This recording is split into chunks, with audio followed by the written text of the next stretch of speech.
le vrai volume de 1 contre 1 de Joel Embiid. Donc, très simplement, je pense que la première chose qu'on peut faire, c'est essayer d'expliquer ce nouveau élément tactique dans le jeu, notamment dans le jeu de Joel Embiid, du coup. C'est donc le fait que depuis, on va dire, 3 ans, c'est la 3e année que 2023, c'est la 3e année où on peut observer ça, ça fait 3 ans donc que Joel Embiid opère de plus en plus souvent sur des isolations classiques.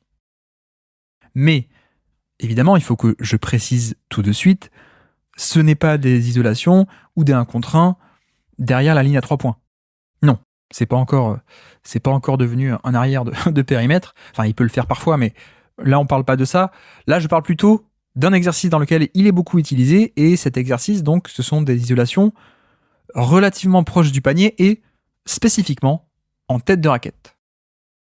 Et au passage, vous noterez aussi que ça correspond avec l'explosion offensive, entre guillemets, de Joel Embiid. En tout cas, ça correspond avec la période où il a fait un véritable step-up offensif, et où d'ailleurs il est devenu un véritable candidat au MVP saison 2021, 2022, et on va voir pour 2023. Et évidemment, rapidement, peut-être on peut évoquer pourquoi est-ce que les Sixers et Joel Embiid en viennent à faire ça. Le premier avantage, évidemment, c'est la possibilité de lui ouvrir une quantité d'espace incroyablement plus grande en tête de raquette, plein centre du terrain, qu'il ne peut en avoir quand il fait un post-up classique d'un côté ou de l'autre de la raquette.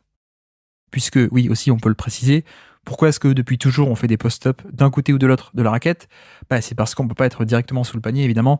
Il y a la règle des 3 secondes offensives, on n'a pas le droit de camper dans la raquette, donc on est un peu obligé d'être d'un côté ou de l'autre de la raquette, et l'endroit le plus proche du panier, mais qui n'est pas dans la raquette, forcément c'est un peu sur le côté. Alors que si vous allez en tête de raquette, vous êtes un peu plus loin en termes de distance du panier que si vous êtes d'un côté ou de l'autre de la raquette. Bref, donc ça c'est un peu la position classique historique des post-ups, ça a toujours opéré dans cette zone, mais c'est vrai que du coup l'avantage, on est un peu plus proche du panier, mais on a moins d'espace globalement parce qu'on est un peu enfermé d'un côté du terrain, sur une moitié de terrain, et un peu enfermé notamment aussi avec la ligne de fond. Donc pas non plus énormément d'espace pour opérer, alors que Embiid placé en tête de raquette, en plein centre du terrain, il y a forcément beaucoup plus d'espace pour opérer. Donc, il y a ce premier avantage d'ouvrir l'espace pour Joel Embiid, et d'ailleurs vous noterez aussi que, historiquement, c'est quelque chose qu'on n'a pas pu faire durant les décennies précédentes, notamment parce qu'il n'y avait pas assez de spacing, très simplement. Même si vous vouliez donner ce genre de possession à Karim Abdul-Jabbar dans les années 70 ou 80, non, en fait, ça changeait rien, puisque de toute façon, il n'y avait pas de shooter, donc même si vous le mettez en tête de raquette, il y aura quand même des gens autour du panier, en fait. Donc, par exemple, s'il y a des prises à 2, oui, c'est beaucoup plus facile de ressortir, parce qu'on n'est pas enfermé sur une demi-terrain, ou quand il faut ressortir sur le shooter corner opposé, il faut passer par-dessus tout le monde, il faut faire la bonne lecture, le ballon il doit voyager pendant longtemps, et donc quelqu'un peut venir l'intercepter, etc., etc. Non. Là, on est en plein centre du terrain. Si quelqu'un fait une aide ou une rotation, une prise à 2 et triche et abandonne un peu son attaquant, Embiid est plein centre, en plein cœur du terrain, en plein milieu de l'action, et donc, il peut plus facilement distribuer. Et puis, il peut aussi plus facilement scorer, avec tout cet espace. Et c'est là-dessus aussi où on arrive au deuxième point. Donc le premier, c'est tout cet espace disponible en plus, premier avantage de ces nouveaux post-up. Le deuxième, c'est évidemment que ça permet de faire jouer Joel Embiid face au jeu. Et c'est à la fois un avantage parce que lui est très bon là-dessus, mais finalement, c'est aussi une nécessité pour pouvoir jouer ce genre de possession. Parce que, encore une fois, analogie avec Karim Abdul-Jabbar ou Bill Walton ou Will Chamberlain ou n'importe qui, Kevin McHale, Hakeem Olajuwon, Shaquille O'Neal, ce genre de pivot de post-up classique n'avait pas du tout la même portée, la même capacité à être dangereux plus loin du panier, parce que il n'avait pas soit la qualité de dribble, soit un jump shot dans cette zone-là. Ça permet à Joel Embiid d'être utilisé de cette manière face au jeu, donc c'est un avantage, mais c'est aussi une nécessité évidemment pour pouvoir faire ces possessions-là, c'est que il faut être capable d'être dangereux face au jeu. Parce que en tête de raquette, à cette distance, on peut pas se mettre dos au jeu et faire un dos au panier classique. Et même si on voulait, on pourrait pas non plus à cause de la règle des 3 secondes. Donc, il y a ce côté où ça lui ouvre bien plus d'espace, Joel Embiid, le fait d'être en plein centre du terrain. Et ça, il est très bon. Que ce soit faire des espèces de mini-drive jusqu'au panier avec sa qualité de dribble, ou que ce soit donc prendre ces fameux face-up jumpers, donc littéralement des jump shots face au jeu. Ça, il est très très bon et il adore ce petit tir à mi-distance, parfois même avec un peu de step back. Et puis, troisièmement, même si je l'ai un peu évoqué déjà, mais c'est le côté passing. Ça facilite énormément le passing de Joel Embiid, et notamment, donc, comme je disais, si on a des défenseurs qui viennent aider, faire des prises à deux, ou qui viennent zoner pour le gêner, faire une passe plein centre du terrain en étant face au jeu, c'est beaucoup plus facile pour Joel Embiid. Et comme c'est un bon passeur, mais ça n'a pas non plus jamais été l'élite, et c'est vrai que parfois, avant 2021, parfois sur des configurations de playoff ou autres, il pouvait avoir un peu de mal pour ressortir la balle sur des prises à deux, sur des post-up classiques. C'est vrai que du coup, ça permet aussi de faciliter cet aspect-là du jeu. Donc bref, voilà rapidement les trois avantages et les trois raisons derrière ce nouveau type de post-up. Et donc, techniquement, ce sont des actions qu'il faut appeler isolation, d'après les tracking data. Et donc, revenons à notre problématique, notre nuance qu'on avait apportée en disant attention, au niveau des stats, Joel Embiid fait plus de post-up, ou en tout cas de 1 contre 1 dans l'esprit, que les stats classiques de post-up ne peuvent l'indiquer. Et donc, essayons de répondre à ça maintenant. À quel point est-ce que les vrais 1 contre 1 sont un total bien plus grand que les post-up classiques de NBA.com? Donc, très simplement, allons vérifier. Et l'exercice ne pourrait être plus simple, puisqu'on va se contenter de prendre à la fois les stats de post-up et les stats d'isolation. Voilà, on n'est pas sur des stats très avancées, hein, pour le coup. On a déjà fait plus complexe sur le Basket Lab. Là, très simple. Pour calculer les vrais 1 contre 1, les 1 contre 1 réels de Joel Embiid, on fait la somme des post-up et des isolations. Et donc, on le fait pour Joel Embiid, évidemment, mais en fait, on le fait pour tout le monde. On le fait pour tout le monde en NBA, comme ça on va pouvoir situer Joel Embiid par rapport à tout le monde en NBA également. Parce que là j'ai parlé de Joel Embiid qui est peut-être l'exemple le plus frappant, mais on en a d'autres, des joueurs qui vont piocher dans un peu les deux catégories. On a des Antetokounmpo qui fait pareil, on a des Jokic évidemment, qui fait à la fois des post-up et des isolations, même des joueurs comme LeBron James, comme Pascal Siakam.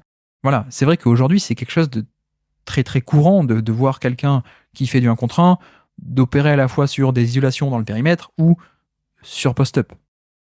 À part parfois des extrêmes du genre James Harden qui fait pas trop de post-up, il fait plutôt que de l'isolation dans le périmètre, ou à l'inverse des Jonas Valanciunas qui fait que des post-up mais pas trop des 1 contre 1 dans le périmètre. À part ça, on a quand même pas mal de gens qui font un peu des deux, et donc faisons la somme post-up plus isolation pour l'ensemble de la NBA, et comme ça, on va avoir un classement et des chiffres et des stats sur les vrais 1 contre 1 en NBA. Donc, Joel Embiid, en 2022, au niveau des post-up, c'était 7,8 post-up par match. 7,8 par match, c'était le premier total de NBA.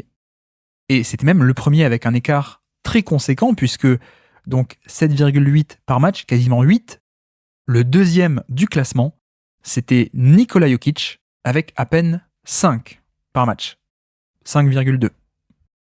Et au passage, qui a le plus gros total de post-up dans les tracking data qu'on a depuis quelques années, donc depuis 2016 notamment. Le plus gros total, c'est à la fois Joel Embiid et LaMarcus Aldridge, qui, saison 2018, ont fait chacun 9,4 par match. Donc ça, c'est pour les post-up. 532 post-up sur toute la saison 2022. 532. Maintenant, au niveau isolation, Joel Embiid, c'était 301 isolations en 2022. 301. Comparé donc à 532 post-up. Vous voyez que finalement, c'est quand même énorme. 300 isolations qui viennent se rajouter à 500 post-up. On a 500 post-up de base, ok, mais en fait, il faut aussi rajouter 300 isolations. C'est pas rien. C'est pas comme si on rajoutait 50 ou 60 isolations par-ci par-là. Non. Et donc, en effet, si on ne se concentrait que sur les post-up pour juger de la qualité de création de Joel Embiid, en fait, on passerait à côté de quasiment la moitié, allez un peu moins, mais quasiment la moitié des possessions des vrais 1 contre 1 de Joel Embiid. Allez, pas la moitié, on est à un gros tiers, on va dire, un très gros tiers, 36%. Et donc bref, je disais donc 301 isolations en 2022 pour Joel Embiid, c'est-à-dire 4,4 par match. Et mine de rien, 4,4 par match, c'est le 11e plus gros total de NBA en 2022. C'est pas du tout un nombre négligeable.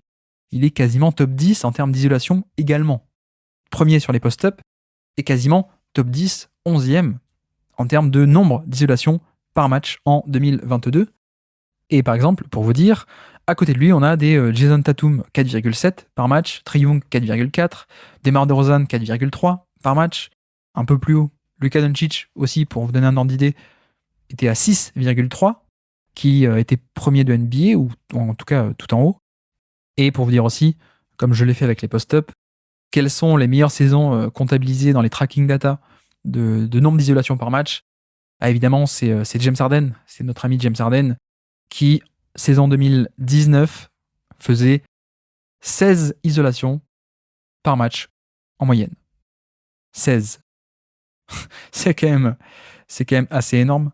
C'était la fameuse année où, la deuxième année avec Chris Paul, où Chris Paul était un peu blessé, donc lui avait pris pas mal le lead. Mais même, vous voyez, en 2018, donc la première année avec Chris Paul, l'année où, justement, Houston se découvre à être une machine qui punit les switches, il force les switches et qui punit les switches, 2018.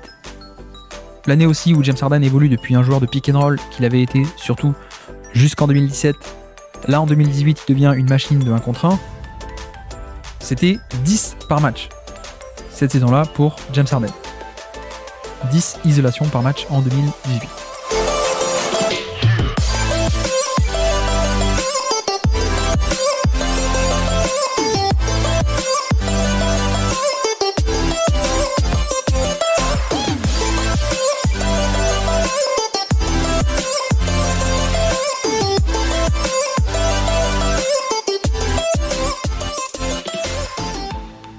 Mais bref, donc, au niveau des vrais 1 contre 1 de Joel Embiid, post-up plus isolation, Joel Embiid représentait au final 833 vrais 1 contre 1 en NBA.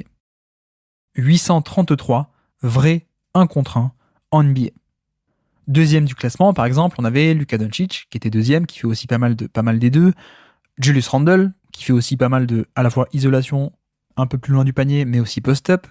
Giannis Antetokounmpo, Pascal Siakam, Jason Tatum, Nikola Jokic, DeMar DeRozan, Karl Anthony Towns, Kevin Durant, LeBron James, etc. Voilà en gros les plus gros totaux de vrais 1 contre 1 si on fait la somme des deux. Doncic, Randle, Antetokounmpo, Siakam, Tatum, Jokic, DeRozan, Durant, LeBron, etc. Et donc Embiid était premier de toute la NBA en 2022 sur les vrais 1 contre 1. Et encore une fois, je pense que c'est une stat qui est très intéressante et qui vaudrait le coup d'être calculée chaque année, en fait, plutôt que seulement isolation d'un côté et post-up de l'autre, parce qu'en fait, ça donne une véritable image, encore une fois, des vrais 1 contre 1.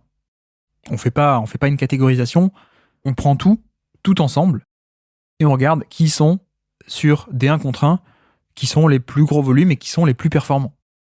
D'autant plus donc que, comme je disais tout à l'heure, à part certaines exceptions peut-être, à part des Trae Young qui va faire que de l'isolation et pas trop de post-up, ou à l'inverse du spectre, à part des Valanciunas qui fait que des post-up mais pas d'isolation, dans la NBA d'aujourd'hui, avec l'évolution du jeu, avec les match-ups défensifs qui n'arrêtent pas de bouger, avec plein de spacing, on a à la fois des meneurs, en tout cas pas que des meneurs, mais on a à la fois des extérieurs qui se mettent à faire de plus en plus de post-up, et là on les voit, hein, les LeBron, les DeRozan aussi d'ailleurs, les Siakam, même des Tatum. Enfin bref, on a des extérieurs qui se mettent à faire de plus en plus de post-up parce que il y a plus d'espace disponible pour le faire. Et évidemment aussi parce que avec le jeu du chat et de la souris sur les switches, du coup ça donne des match-ups favorables à attaquer au poste bas. Et de l'autre, on a aussi dans le même temps, vous le savez, des intérieurs qui font beaucoup plus d'isolation loin du panier que ça pouvait être le cas avant. Et là donc on a l'exemple de Joel Embiid, évidemment, Nikola Jokic, qui était un pivot, mais un pivot porteur de balle, qui fait pas mal d'isolation un peu plus loin du panier, Antetokounmpo, enfin bref. Avec le spacing disponible aujourd'hui en NBA, plus que jamais, on a du coup les frontières qui s'effacent de plus en plus, et du coup, on a des extérieurs qui font de plus en plus de post-up, et des intérieurs qui font de plus en plus d'isolation loin du panier et dans l'espace. Ça me paraît intéressant de regarder plutôt les vrais 1 contre 1, on peut les appeler comme ça, les vrais 1 contre 1, isolation plus post-up. Et donc, je vous ai cité les joueurs qui étaient en tête, mais j'ai fait exprès de ne pas vous donner les volumes pour l'instant, et vous allez voir que avec Joel Embiid, on est sur un cas très très très particulier, puisque donc sur ces vrais 1 contre 1, lorsqu'on fait la somme post-up plus isolation, Joel Embiid est premier de NBA avec 833 vrais 1 contre 1 sur la saison 2022. 833. Le deuxième du classement, c'est Luka Doncic, comme je vous disais, avec 578 à peine. À peine entre guillemets, parce que c'est déjà énorme. Mais donc, Joel Embiid premier avec 833, Doncic deuxième avec 578. C'est quand même un écart de fou. C'est vraiment un écart entre le premier, Joel Embiid, et le reste des mortels de NBA et le reste de la ligue. C'est un écart faramineux. Pour vous dire, Doncic deuxième avec 578, le troisième Randle 565, le quatrième Antetokounmpo 551, ensuite on descend à 498, 478, 466, etc. Donc vous voyez que l'évolution ensuite à partir de la deuxième place elle est totalement normale et les écarts sont pas très grands. Des écarts normaux et négligeables presque on peut dire, alors que l'écart entre le premier et le deuxième, lui, il est énormissime. Il y a donc le même écart entre le premier du classement et le deuxième que entre le deuxième du classement et le 16e. Il y a le même écart entre 1 et 2 que entre 2 et 16. Pour vous dire à quel point, en effet, la saison 2022 de Joel Embiid a été incroyable. D'un point de vue volume de 1 contre 1, c'était vraiment un truc de malade mental. Même par rapport à des Doncic et autres qui font eux aussi énormément de 1 contre 1, Joel Embiid se détache de ce lot-là de manière incroyable. C'est un écart gigantesque. Et c'est marrant parce que je ne suis pas sûr que tout le monde a conscience de à quel point Joel Embiid est en effet une machine à 1 contre 1 à ce point volumineuse, on va dire. Et même plus que ça, je pense que si on faisait un sondage, et d'ailleurs je vais peut-être le faire sur Twitter en attendant, si on faisait un sondage, je pense qu'il y aurait une majorité de gens, ou en tout cas une bonne moitié, qui dirait entre Joel Embiid et Luka Doncic, qui fait le plus de 1 contre 1, je pense que pas mal de gens auraient répondu Luka Doncic. Parce qu'en effet, Luka Doncic, il fait pas mal de 1 contre 1, mais finalement, vous voyez que quand on combine isolation et post-up, Joel Embiid est largement devant, il n'y a même pas photo. Et je pense aussi, alors je ne veux pas non plus développer, mais je trouve qu'on a un peu un biais, pour le coup un biais un peu cognitif, ou je sais pas comment le formuler, mais on a une vision un peu altérée, je trouve, et on ne juge pas de la même manière des isolations, loin du panier, et des post-up. Et je dis ça parce que je pense que les post-up sont beaucoup plus respectés et beaucoup plus considérés que des isolations dans le périmètre. Combien de fois est-ce qu'on a entendu James Harden avec ses isolations, Luka Doncic avec ses isolations, à faire des step back à 3 points, c'est nul quoi, c'est pas ça le basket. Et bizarrement ou paradoxalement, ou pas tant que ça d'ailleurs, je ne sais pas, mais paradoxalement c'est souvent aussi ces personnes-là. Ironiquement, c'est aussi les mêmes personnes qui souvent disent que Harden fait trop d'isolation, ou Doncic fait trop d'isolation loin du panier, trop de 1 contre 1 dans le vide. Mais c'est souvent les mêmes qui disent aussi qu'il faut revenir au basket d'avant et au post-up qui, en fait, par nature, sont aussi des 1 contre 1, pour le coup. Mais il y a cette image, évidemment, beaucoup plus bien meilleure et beaucoup plus positive sur des post-up que sur des simples isolations loin du panier. Et notamment aussi, là où James Harden a toujours été critiqué pour faire autant de 1 contre 1, je sais pas vous, mais moi j'ai vu aucune critique sur le fait que Joel Embiid faisait trop de 1 contre 1. Alors, des critiques sur le fait qu'il cherche des lancers francs, oui, ça d'accord. Mais des critiques sur le fait qu'il fasse trop de 1 contre 1, non, j'en ai jamais entendu.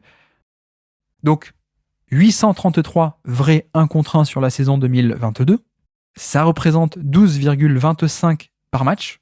12,25 par match.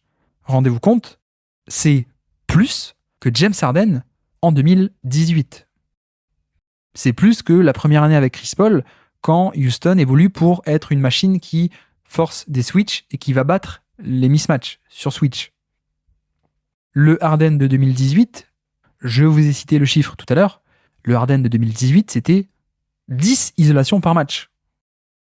Et pourtant donc, bon, mettons de côté l'aspect critique du jeu, ça on s'en fiche, mais même d'un point de vue perception un peu global, c'est vrai qu'on n'a pas autant cette image avec Joel Embiid c'est d'abord et avant tout un joueur de 1 contre 1 et que de 1 contre 1 qu'on peut avoir parfois avec James Harden et Luka Doncic, notamment donc parce que les post-up ont meilleure presse, on va dire, que les isolations loin du panier. Mais donc, vous voyez bien que Joel Embiid, volume monstrueux de vrai 1 contre 1 sur cette année 2022, et un volume qui est tellement gigantesque qu'il était plus grand que le volume de James Harden en 2018. Et finalement, les seuls 2 autres scores dans l'ère des tracking data qui sont meilleurs que la saison 2022 de Joel Embiid, ce sont les saisons de James Harden 2019 et 2020. Donc la deuxième année avec Chris Paul, où Chris Paul est blessé, et James Harden monte le niveau et à 35 points par match. Et ensuite l'année 2020 avec Westbrook, où ça continue à faire des isolations à foison. Et donc ces 2 années-là, James Harden est à 16 par match en 2019 et ensuite à 14 par match en 2020. Et donc le 3e score, all-time entre guillemets, en tout cas de mémoire récente et dans l'historique des tracking data, c'est celui de Joel Embiid en 2022. Peut-être que vous l'aviez en tête, peut-être que d'autres l'avaient moins en tête. Joel Embiid 2022 était un joueur d'abord et avant tout qui faisait énormément de 1 contre 1.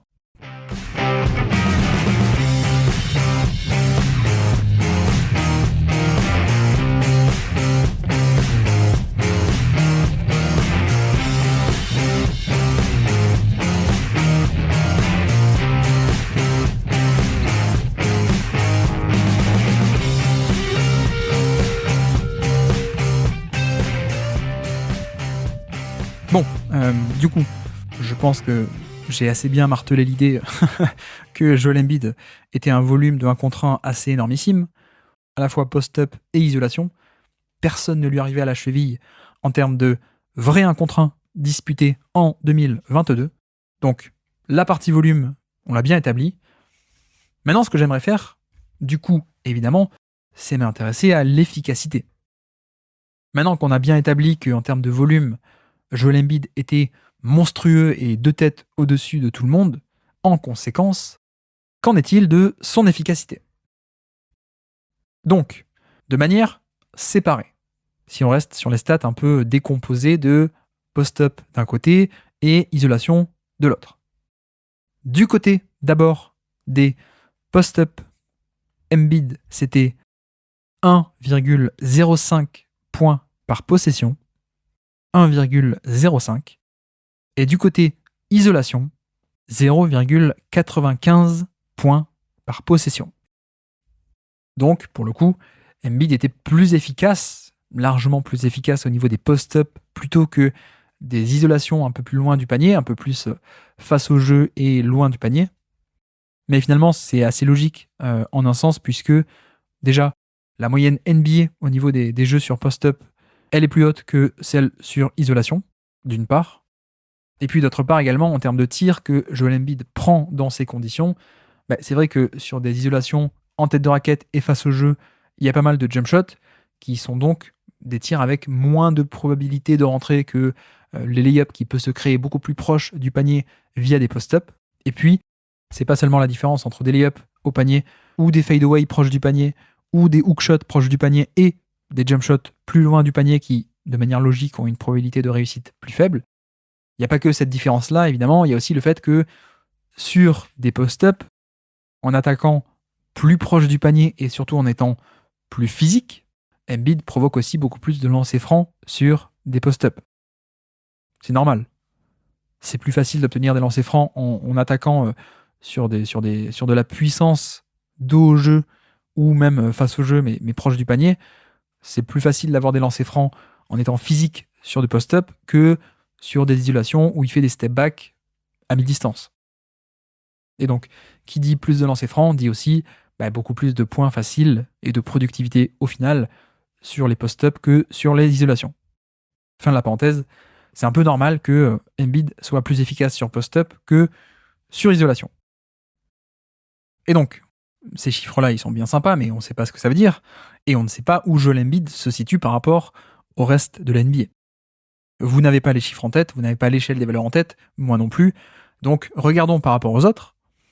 Et donc, notamment sur des post-up, le premier de NBA en 2022, c'était Nikola Jokic avec 1,17 points par possession. 1,17, là où Joel Embiid est à 1,05. Donc, ça, c'est pour les post-up.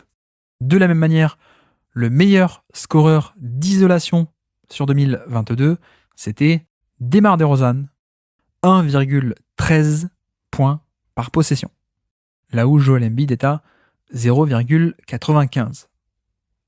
Bon, voilà, ça c'est déjà pour info qui ont été les meilleurs de NBA en 2022. Donc, vous voyez que Joel Embiid n'a pas été le meilleur de NBA dans aucune des deux catégories. D'accord ? Mais c'est pas parce qu'il n'est pas premier qu'il n'est pas bon. Pour ça, pour vous aider un peu à situer, ce que j'ai fait, c'est que j'ai calculé l'efficacité relative à la moyenne de Joel Embiid dans ces deux compartiments du jeu. Et donc, par exemple, sur les post-up, Joel Embiid est à 111 de true shooting plus, ce qui veut dire que Embiid est 11% mieux que la moyenne NBA au niveau de l'efficacité sur post-up. Plus 11% par rapport à l'efficacité moyenne de NBA, c'est bien, mais à quel point est-ce que c'est impressionnant par rapport aux autres gros volumes de NBA ? Eh bien, sachez qu'avec une efficacité de plus 11% par rapport à la moyenne, Joel Embiid se classe 5e meilleur de NBA. Et donc, pour vous dire, au niveau des post-up, le premier c'est Jokic avec plus 23%, Kevin Durant plus 19%, DeMar DeRozan plus 16% et Carmelo Anthony plus 12%. Donc ça c'est pour 2022. Embiid plus 11%, LeBron est juste en dessous à plus 10%, Antetokounmpo plus 6% par rapport à la moyenne au niveau des post-up. Maintenant, donc, niveau isolation, au niveau du chiffre brut, Embiid c'était 0,95 points par possession.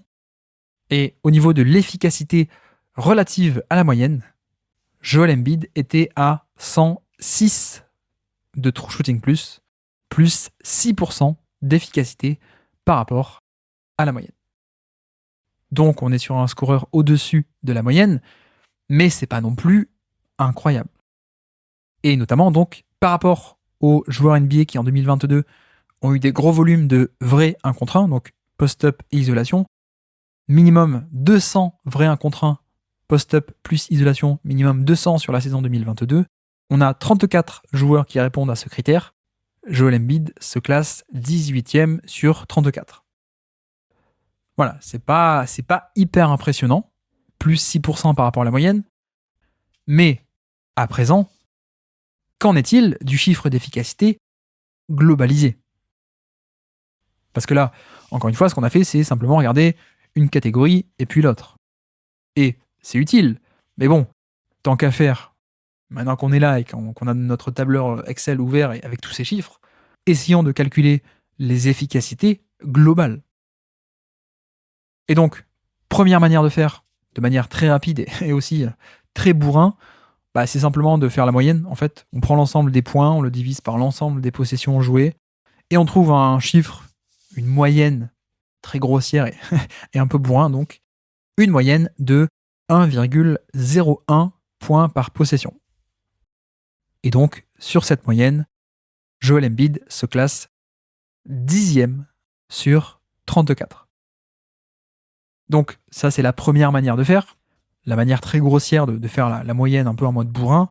Maintenant, c'est vrai que la deuxième manière de faire, je suis pas sûr que ça apporte des résultats à ce point différents, mais en tout cas, ça me paraît plus pertinent de faire comme ça. La deuxième manière de faire, c'est d'essayer de voir à chaque fois relativement aux possessions jouées dans quel contexte. De ne pas faire la moyenne globale et bourrin de tous les points divisés par toutes les possessions, mais essayer de combiner un peu les deux. À quel point est-ce qu'un joueur est bon par rapport à sa répartition de tirs entre post-up et isolation. Parce que les deux n'ont pas la même moyenne de points attendus. Donc si on fait une moyenne un peu trop bourrin, vont entrer en compte les volumes de certains dans une catégorie plutôt que l'autre, les efficacités, bref, c'est un peu trop fouillis, c'est un peu trop généralisé, on va dire. Donc on va essayer un peu mieux de compartimenter ça. Comment calculer ça de manière un peu plus spécifique, on va dire, et pas seulement une grosse moyenne, mais comment calculer ça de manière plus spécifique par rapport au profil de tir du joueur? Très simplement, on va regarder à quel point le joueur a scoré et a été efficace par rapport au point qu'on aurait pu attendre de lui avec une efficacité moyenne. Et évidemment, dans ce fameux score de points attendus, ça va pas être la même chose si le joueur a pris plus de post-up ou plus d'isolation. Puisque la moyenne sur post-up, c'est 0,95, la moyenne sur isolation, c'est 0,92. Donc, si un joueur a pris 100 post-up, il aurait été censé mettre 95 points avec l'efficacité moyenne de NBA, alors que sur isolation, le rendement moyen pour 100 possessions, c'est 92 points. Donc c'est là-dessus où, en fait, pour chaque joueur, on va pouvoir calculer le rendement moyen selon son profil de tir. Et par rapport à ce rendement moyen, on va ensuite regarder les points réels du joueur. Et donc, on aura un écart de à quel point, véritablement à quel point, et de manière plus spécifique et plus précise, à quel point le joueur a été efficace par rapport à ce qu'on aurait pu attendre de lui. Exemple très bête, mais un joueur qui, on va dire, sur la saison a mis 300 points, c'est pas pareil s'il l'a fait en prenant 200 isolations ou en prenant 200 post-up. Évidemment. On fait la différence entre les points réels que le joueur a marqués, la différence entre ça, ces points réels, et les points attendus, les expected points, on va dire, de son profil de tir.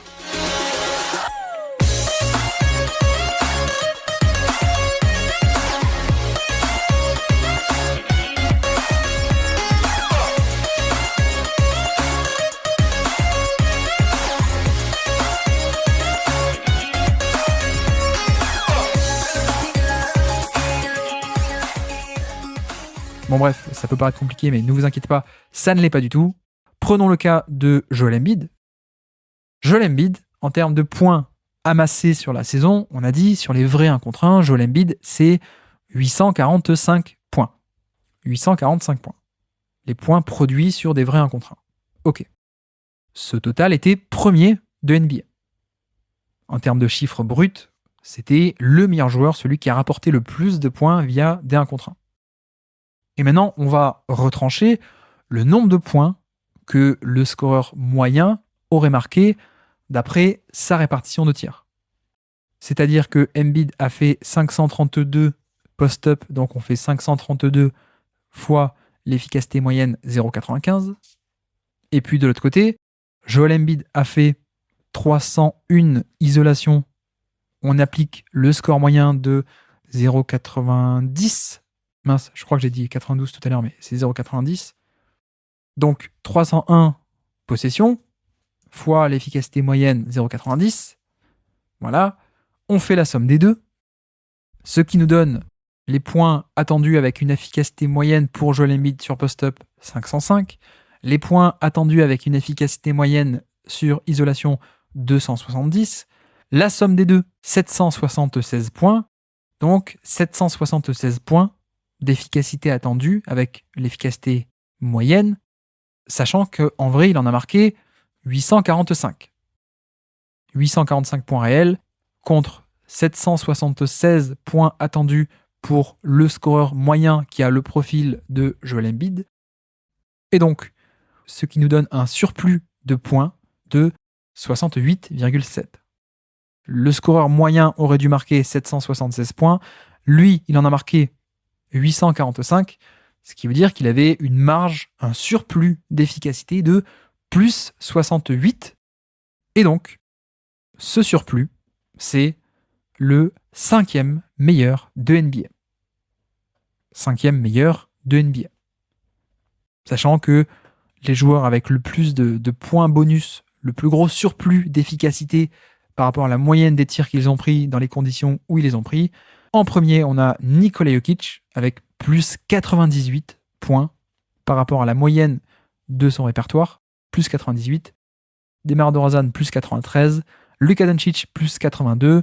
Kevin Durant, plus 80. Et donc Joel Embiid, 5e, plus 68.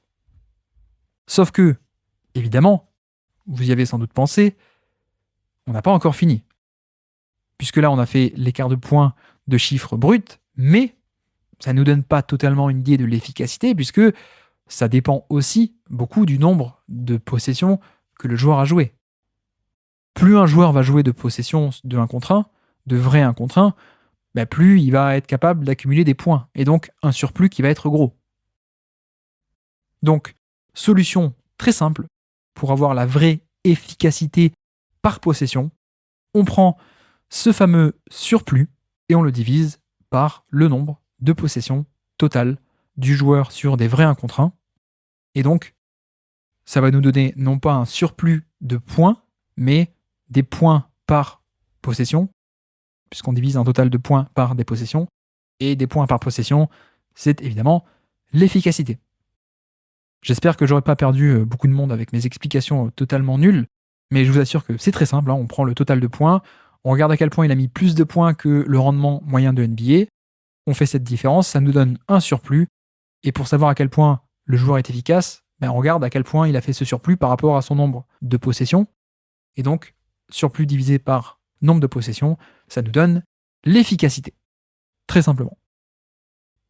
Et donc, prenons le surplus de points de Joel Embiid et divisons-le par le nombre de possessions de vrais 1 contre 1 disputés en 2022. Et donc, ça nous donne 0,08, 0,0824 si vous voulez. Et donc, pour l'avoir en pourcent, on fait juste fois 100, pourcent fois 100, évidemment. Et donc, ça nous donne 8,2, 8,24. Et donc, par rapport à la moyenne, Joel Embiid était efficace à hauteur de plus 8,2% par rapport à la moyenne. Plus 8%. Et donc, c'est bien beau, mais du coup, où est-ce que ça le situe dans le classement ? Eh bien, plus 8%, ça le classe 11e de NBA. 11e meilleur de NBA. Donc, faisons le bilan rapidement. On a dit le nombre de points total cumulés sur des vrais 1 contre 1. Le nombre total, Embiid est évidemment premier de NBA, mais aussi parce qu'il a un volume énorme. Si on fait la différence entre les points réels et les points attendus avec le score moyen, à quel point est-ce que Embiid a apporté des points par rapport à la moyenne sur les tirs qu'il a pris ? Il était cette fois 5e, mais on ne s'arrête pas là puisque ce chiffre est un surplus par rapport à la moyenne, mais un chiffre total et un chiffre brut, qui est donc influencé par le nombre de possessions qu'il a pu jouer dans la saison. Et donc, 5e au niveau du surplus brut, mais quand on le divise par son nombre de possessions, cette fois on a l'efficacité relative à la moyenne.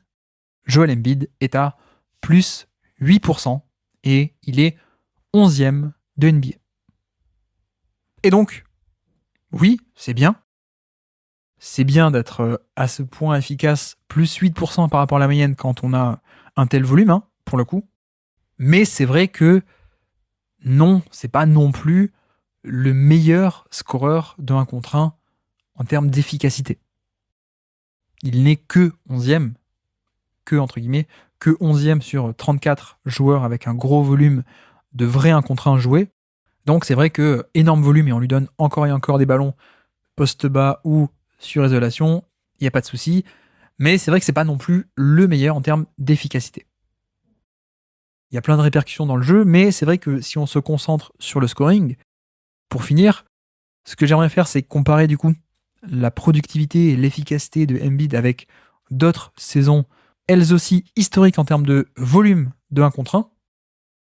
Et donc, comparons notamment avec l'autre énorme monstre de 1 contre 1 de l'ère des tracking data, c'est évidemment James Harden.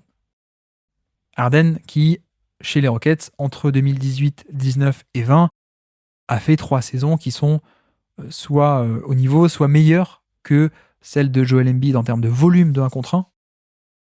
Pour rappel, Harden 2018, c'est 10 par match. Joel Embiid, en 2022, c'était 12 par match. Harden 2019, 16 par match. Et Harden 2020, c'était 14 par match. Et donc, qu'en est-il de l'efficacité, cette fois, de James Harden dans ces grandes années, quand lui aussi, il avait un volume à ce point faramineux à porter? Alors, tiens, à votre avis, puisque tout à l'heure on parlait de ce fameux biais où on voyait les post-up de manière plus positive que les isolations, à votre avis, qui a été meilleur dans son prime et dans ses grandes années et avec un énorme volume? Qui a été meilleur en termes d'efficacité? Qui a rapporté le plus de points, et notamment le plus de points par rapport à la moyenne? Qui a été le plus productif et le plus efficace entre Joel Embiid 2022, énorme volume de 1 contre 1, ou James Harden à Houston, la caricature de l'énorme joueur d'isolation? Sachant donc que l'isolation de James Harden s'est fait de beaucoup plus loin, et c'est beaucoup de step back à 3 points qui rentrent pas tout le temps, évidemment, que c'est un peu insupportable. Et à l'inverse, on a dit aussi que la moyenne des post-up était plus grande que la moyenne des isolations en NBA.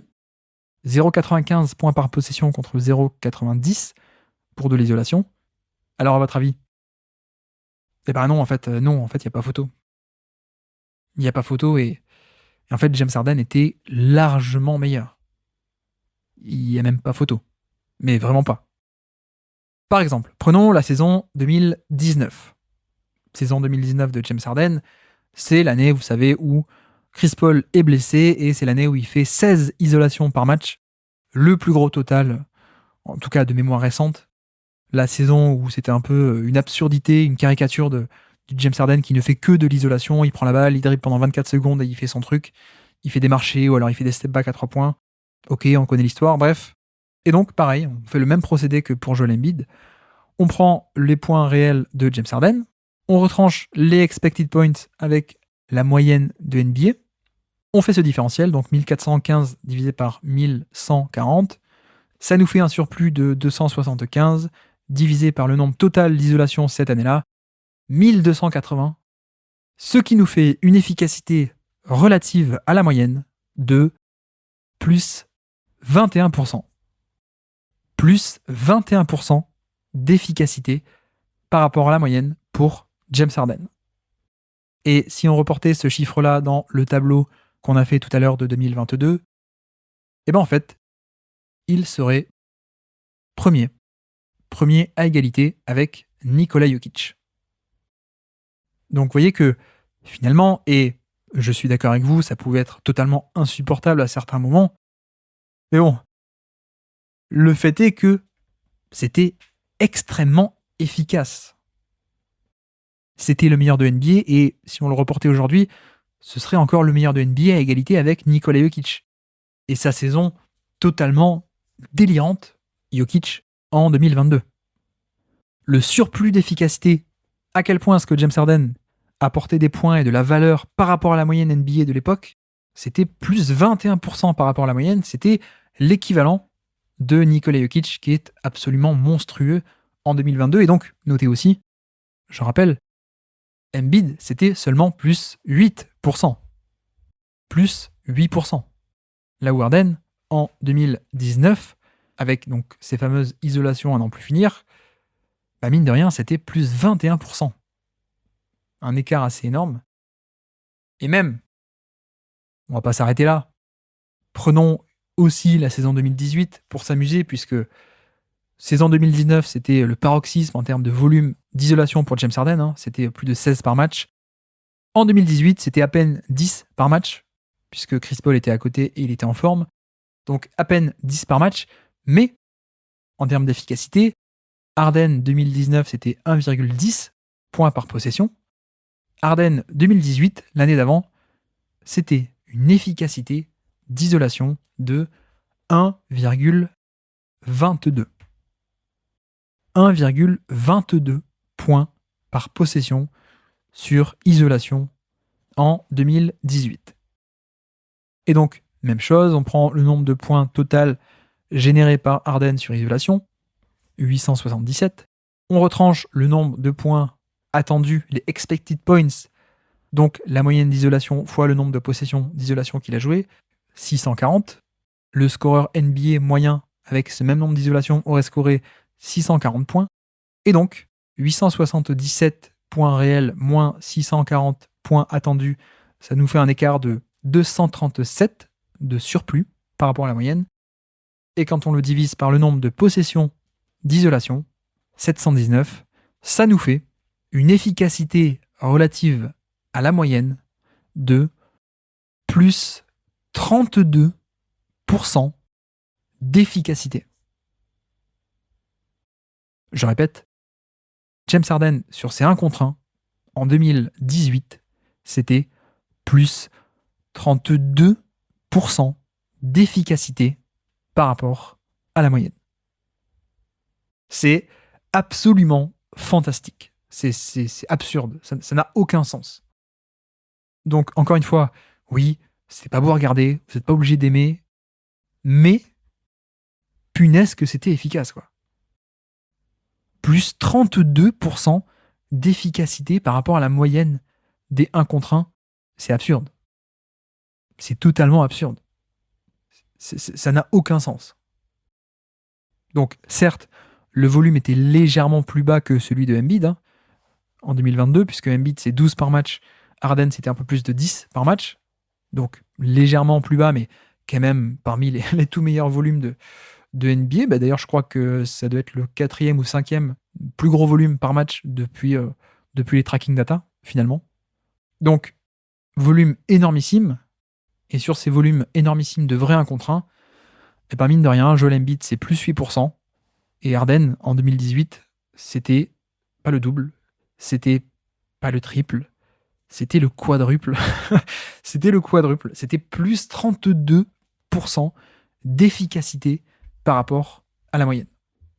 Donc, au passage, si vous vous posez la question de comment ça se fait que Houston ait eu la meilleure attaque de NBA devant les Warriors avec Kevin Durant, en partie c'est pour ça, clairement.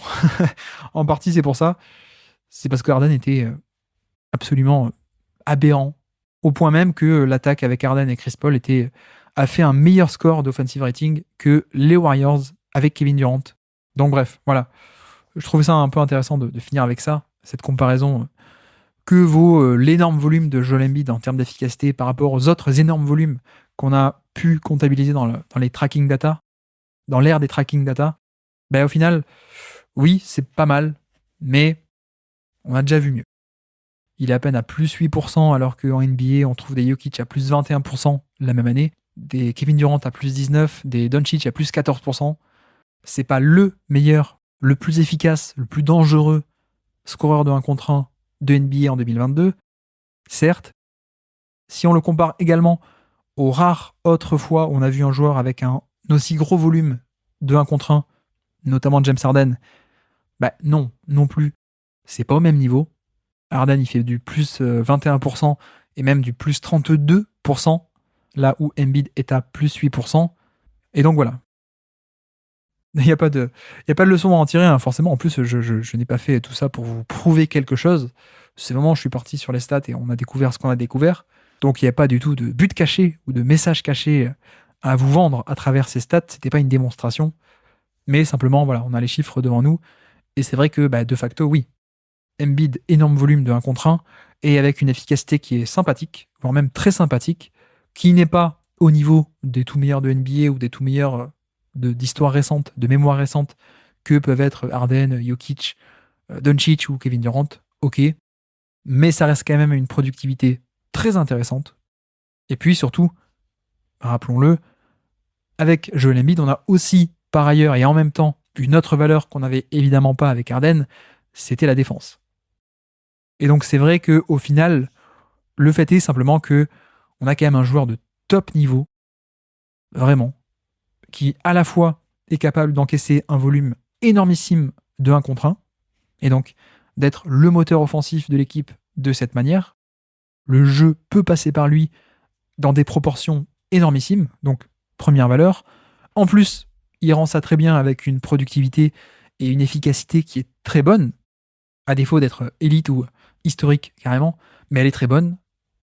Et puis en plus, on vient par faire ça avec des saisons et un niveau, je pense, de calibre Defensive Player of the Year, ou pas loin, ou top 2, top 3 du Defensive Player of the Year. Donc voilà, c'est vrai qu'au final, malheureusement, Nikola Jokic est venu prendre 2 trophées de MVP devant lui, mais mine de rien, on a quand même affaire avec Joel Embiid à un véritable monstre et à un joueur absolument phénoménal, capable d'être un joueur de 1 contre 1 d'élite et un défenseur d'élite à la fois. C'est quand même un cocktail plutôt fantastique.